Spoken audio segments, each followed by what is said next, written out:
Hi hello বন্ধুরা, তোমরা সবাই কেমন আছো? আশা করছি ভালো আছো। আমিও খুব ভালো আছি, খুব ভালো আছি।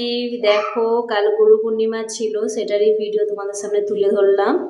এখানে সাই বাবা টেম্পেল ছিল, সেখানে গিয়েছিলাম। আমার হাজব্যান্ড সেখানে কাজ করছিল, সেই সূত্রে আমিও গিয়েছিলাম। কারণ যেদিনে গুরু পূর্ণিমা থাকে একটু কোনো ভিডিও করা যায়নি, এতই পরিমাণে ভিড় থাকে। আর ফুল তো একটাও থাকে না। যে হিসেবে আমার হাজব্যান্ডরা কাজ করে, ফুলের কাজ একটা ফুলও থাকে না, সব ফুল ছিঁড়ে নিয়ে চলে যায়। ভিডিও তো করতেই পারবো না, ভালো আসবেও না।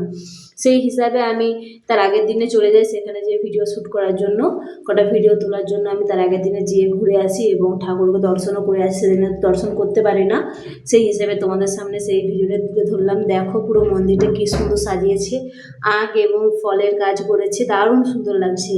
তোমরা শুধু ভিডিওটা দেখো কেমন লাগছে। সেদিনে বেশি লোক থাকে না, ওই ভগবান বসেছিল, সেইখানে পুজো হচ্ছিল।